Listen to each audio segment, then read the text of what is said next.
Abone olun, like edin, rəy yazın, video linkini paylaşın. Sağ olun.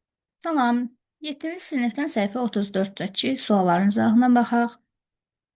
Kimyəvi reaksiyaların əlamətlərinə aid suallardır.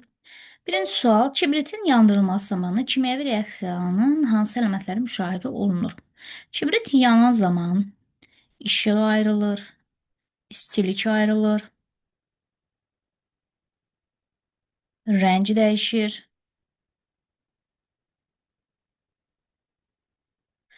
sonra biz orada görürük, ağ tüstü əmələ gəlir.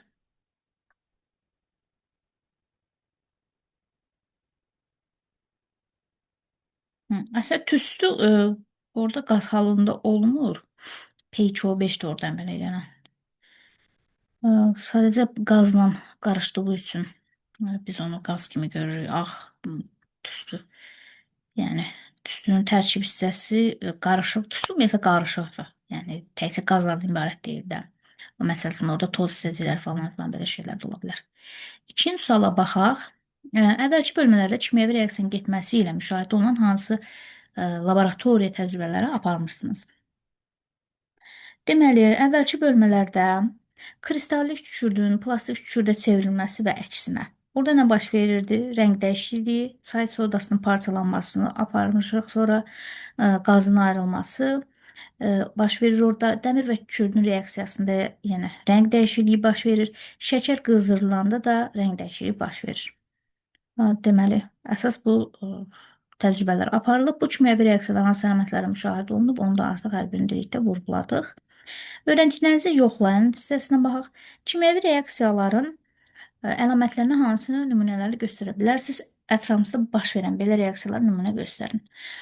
Burada elə kitabın mövzunun sonunda kimyəvi reaksiyaların əlamətləri var. Rəngin əmələ gəlməsi və ya itməsi.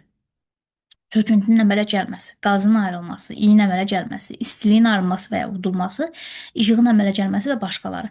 Başqaları deyəndə, yəni burada sayğını artırmaq olar. Məsəl üçün, yeni maddənin əmələ gəlməsi də aid ola bilər burada. Sonra, ətrafımızda baş verən belə reaksiyalar nümunələri göstərin. Ətrafımızda baş verir, məsəl üçün, təbii qazın yanması,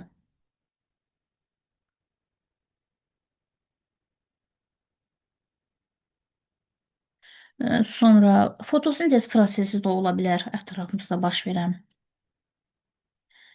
Südün turşuması, yeməyin bişməsi, yarpaqların saralması, meyvələrin çürüməsi. Bunlar hamısı aiddir ətrafımızda baş verən kimyəvi reaksiyalara. İkinci suala baxaq. İki müxtəlif əlamətlə müşahidə olunan reaksiya nümunə göstərin. Elə məsələn, təbii qazın yanması. İki müxtəlif əlamət baş verir burada. İşıq və istilik ayrılır. Məsələn, buraya kibritin yanması da yaza bilərsiniz, şamın yanması da yaza bilərsiniz. Başqa nə deyə bilərik burada? Dəmirin paslanması deyə bilərsiniz. Dəmirin paslanması.